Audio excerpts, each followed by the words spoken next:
Sebelum menonton video ini, jangan lupa dukung channel ini dengan cara subscribe, like, dan share.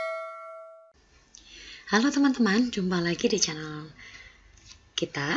Oke, hari ini saya mau mereview kembali materi mengenai perangkat output. Oke, ini kita sudah masuk ke pertemuan 6 ya, minggu ke-6. Oke, di perangkat output ini kita mempelajari apa saja sih sebetulnya?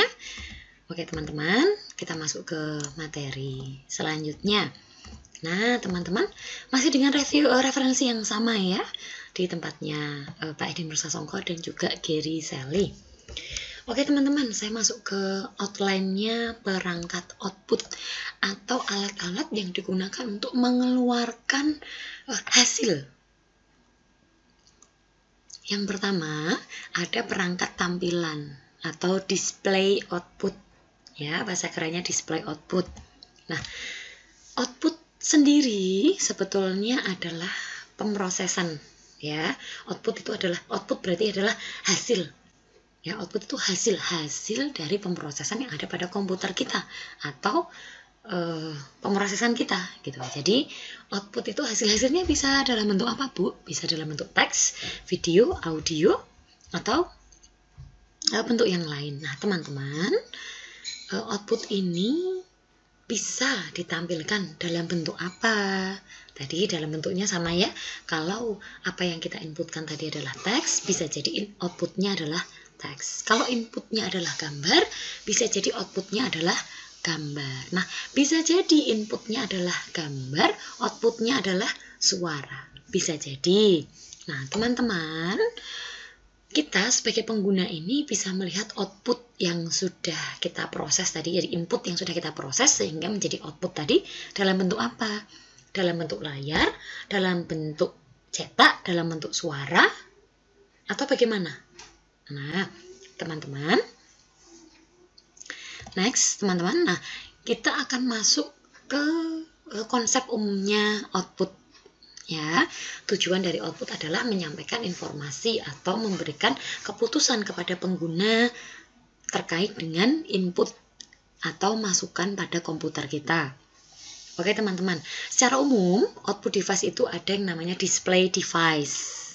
Ya, ada printer, speaker, headphone, ada earbud, ada proyektor, ada papan interaktif. Ini contohnya saja, contoh ya, contoh. Sedangkan teman-teman bisa mengetahui contoh lainnya atau bisa menyebutkan contoh lainnya selain yang sudah saya sebutkan tadi. Oke. Teman-teman, saya masuk ke perangkat tampilan atau display output. Nah, pada perangkat tampilan, kalau namanya perangkat tampilan berarti informasi itu disajikan dengan cara visual ya, tertampil secara visual. Jadi bisa dilihat oleh mata manusia. Nah, teman-teman, salah satu perangkat yang bisa digunakan untuk melihat adalah monitor. Nah, monitor ini macam-macam bentuknya, teman-teman. Ada yang monitor dengan bentuk tabung, ada yang monitor dengan widescreen, ada yang bentuknya adalah layar proyektor. Banyak sekali ya, teman-teman. Nah, monitor ini juga memungkinkan pengguna untuk mengatur kenyamanannya. Jadi dia nyaman tidak menggunakan monitor tersebut. Nah, monitor itu bisa diatur di mananya, di kecerahannya, kemudian posisinya, kemudian ukurannya ya terutama. Jadi kalau misalnya nanti hasilnya atau outputnya itu digunakan untuk bapak-bapak, ibu-ibu yang mungkin dalam tanda kurung sudah tua, sudah berumur, maka ukurannya itu diperbesar supaya memudahkan dalam membaca misalnya. Nah, ini yang pertama adalah LCD ya, LCD atau Liquid Crystal Display. Ini salah satu contoh monitor desktop, teman-teman. Nah, ukurannya berbagai macam. Kemudian bisa juga diterapkan ya sebagai misalnya kita menggunakan pada kasus tertentu ya. Jadi karena laptop kita itu layarnya kecil, kemudian mau ngegame, jadi laptop kita itu bisa disambungkan dengan kabel HDMI ke monitor atau LCD monitor. Jadi keyboardnya pakai laptop kita, sedangkan layarnya tidak menggunakan layar laptop kita, tapi menggunakan layar LCD monitor. Jadi lebih besar gitu. Istilahnya kalau kita mau lihat drama Korea atau kita mau ngegame, jadi lebih mantep gitu ya. Yang kita lihat itu lebih nyaman. Oke, teman-teman. Next adalah cathode tube ya. Jadi inilah tabung ya. Modelnya adalah tabung. Jadi monitor tabung. Jadi bentuk masa lalunya ya. Bentuk masa lalu dari monitor kita saat ini. Yang tadinya LCD itu bentuknya seperti ini teman-teman. Ya. Mungkin masih ada di kantor-kantor gitu ya. Kalau di Unus sebetulnya sudah tidak ada model seperti ini ya teman-teman. Hampir tidak ada. Karena sudah menggunakan LCD semua. Kenapa? Karena LCD itu lebih ramah di mata, kemudian juga lebih nyaman untuk digunakan, ya, lebih ringkas tempat, teman-teman. Ya, kekurangannya adalah tentu saja harganya lebih mahal. Oke. Nah, teman-teman, monitor CRT ini ya, CRT ya, cathode ray tube itu memang menghasilkan radiasi elektromagnetik. Ini kekurangannya. Jadi memang karena dia elektromagnetnya tinggi, begitu ya. Nah, ini makanya sudah tergantikan dengan teknologi terkini yaitu LCD atau monitor LCD. Next, ini adalah printer. Nah, printer itu untuk mencetak hasil. Jadi kita menampilkan pada layar laptop atau komputer kita, misalnya dokumen tertentu atau tampilan yang pada saat ini kalian lihat ini juga bisa di print teman-teman. Misalnya YouTube kalian di screenshot kemudian di print, itu juga bisa. Kemudian printer itu juga bisa menghasilkan tidak hanya teks ya, tetapi grafis. Jadi bisa gambar gitu. Tapi kalau audio tentu saja tidak bisa karena printer hanya dilihat secara visual saja. Oke. Contoh-contoh printer ini banyak sekali ya teman-teman. Jadi ada printer bentuk seperti apa saja. Kemudian teman-teman itu ada yang namanya Bu, kalau saya mau tanya printer yang sekalian kayak fax itu gimana Bu? Iya, faksimil itu juga ada bentuk seperti printernya ya. Itu juga tergolong sebagai printer juga. Kemudian wireless printer ada juga. Kenapa wireless Bu? Ya karena kita memasukkan IP address-nya dari device itu, dari printernya. Kemudian bisa jadi dia versinya yang kabel, misalnya ditautkan dengan laptop kita atau PC kita. Kemudian bisa jadi itu printernya itu untuk ngeprint foto ya, misalnya di tempat cuci cetak foto gitu kan, biasanya banyak. Oke teman-teman, next. Ini tipe-tipe printer ya, ada yang inkjet, ada yang photo printer, ada laser printer, ada multifunction peripheral. Jadi model printernya itu untuk semuanya bisa masuk. Kemudian ada mobile printer, ada large format printer. Nah, large format itu contohnya kayak nanti kita lihat ya. Jadi teman-teman supaya urut saja saya menjelaskannya. Oke, pertama adalah inkjet printer. Inkjet printer seperti ini teman-teman. Ya, inkjet printer itu suaranya memang lumayan keras ya. Jadi mesti ada yang ini hanya contoh saja ya. Jadi nggak mesti HP itu terus inkjet ya, tapi contoh saja, contoh merek saja, contoh bentuk yang inkjet itu seperti ini. Untuk merek lainnya juga banyak yang inkjet printer teman-teman. Oke, biasanya inkjet itu bagaimana tuh Bu? Inkjet itu menyemprotkan tetesan kecil cairan tinta ke kertas. Ya, inkjet. Jadi jenis tintanya itu bisa hitam, putih, warna. Ya, ini untuk laser juga sama sih sebenarnya, hitam, putih, warna juga teman-teman.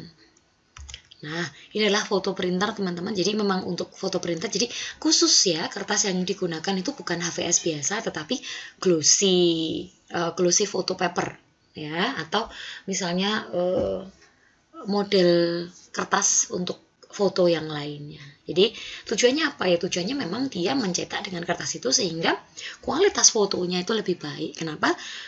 Oh ya karena kalau kita pakai tadi ya inkjet printer untuk bikin foto misalnya, tentu saja kualitasnya berbeda teman-teman. Karena untuk inkjet printer itu kan dot ya versinya.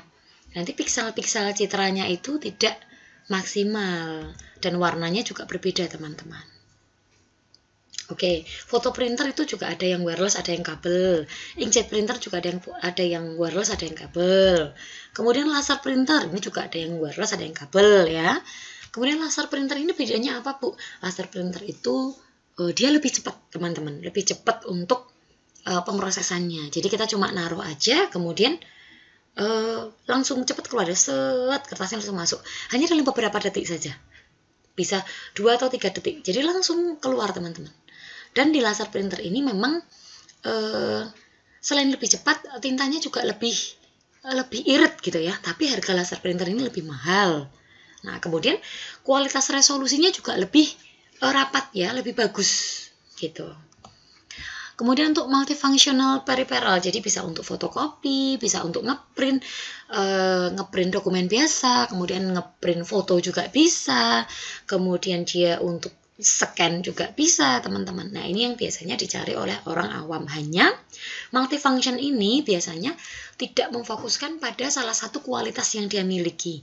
Jadi kalau misalnya inkjet itu memang betul-betul untuk nyetak dokumen itu memang lebih bersih, lebih bagus. Sedangkan untuk foto printer itu dia memang kalau untuk nyetak foto lebih kualitas lebih bagus. Kalau laser itu lebih cepat, kemudian kualitas untuk hasil luarannya, visualnya itu memang lebih bagus. Nah, kalau multifunction ini dia setengah-setengah semuanya gitu ya, teman-teman. Jadi memang kemungkinan sebagian besar itu memang semuanya bisa berjalan dalam satu alat, tetapi tidak terus semuanya punya kualitas yang tinggi ya, tidak bisa semacam itu, teman-teman.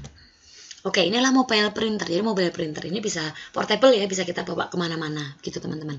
Nah, menggunakan teknologi apa? Ini bisa yang menggunakan inkjet, teman-teman.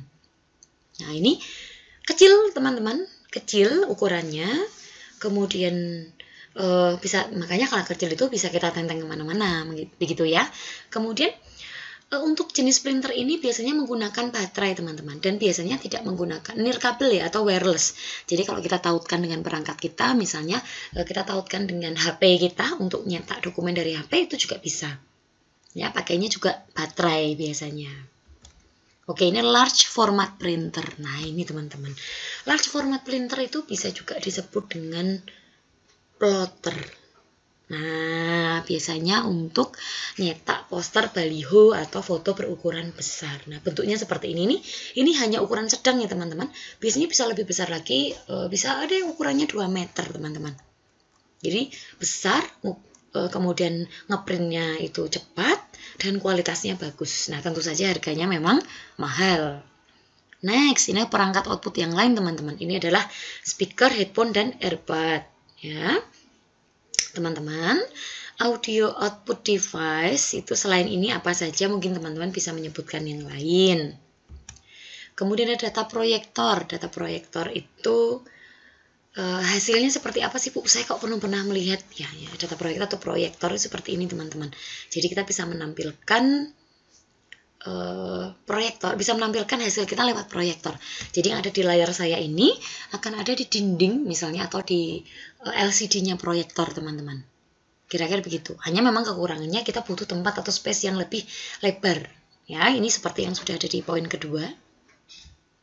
Nanti kalian ketika sudah masuk di Udinus, sudah tatap muka, setiap kelas di Udinus itu dilengkapi dengan proyektor. Nanti Bapak Ibu dosen akan mengampu dengan menggunakan proyektor, teman-teman. Oke, sampai di sini, teman-teman. Yang pertama ada latihan. Oke, memang materi kita untuk perangkat output ini cukup ringan ya. Sederhana saja, teman-teman. Tetapi ingat bahwa ringan sederhana bisa jadi juga tetap menjadi soal pada saat UTS nanti. Pertama, jelaskan fungsi perangkat output sebagai bagian dari komponen komputer. Jadi untuk apa sih perangkat output itu? Yang kedua, sebutkan perangkat output selain pada materi ini. Dan ketika kalian menyebutkan perangkat output X, dia tergolong dalam jenis output apa? Output teks, video, audio, atau apa? Nah, teman-teman, sebelum mengakhiri materi ini, saya mau mengingatkan kepada kalian bahwa sebetulnya pada konsep perangkat input, output, terdapat konsep perangkat input, output. Jadi, ada perangkat-perangkat yang merupakan perangkat input sekaligus output. Contohnya apa? Contohnya apa ya? Perangkat input sekaligus output. Kamera. Kamera itu perangkat input dan juga output. Ya, dalam satu device itu. Dia memotret, kemudian menampilkan dalam bentuk layarnya. Belum tentu kalau dicetak ya, dalam bentuk layar juga bisa. Kemudian teman-teman, perangkat input dan output itu apa lagi ya kira-kira selain kamera? Nah, teman-teman bisa menjelaskan, siapa tahu soal itu keluar pada saat ujian ya. Latihan hari ini pada layar kalian masing-masing dapat kalian kerjakan. Mengapa? Karena siapa tahu soal-soal berikut ini akan menjadi soal pada saat kalian ujian besok. Selamat mengerjakan teman-teman. Salam sehat, teman-teman harus selalu semangat dan termotivasi dalam pembelajaran pengantar teknologi informasi ini. Sampai jumpa di lain kesempatan. Terima kasih. Thanks for watching.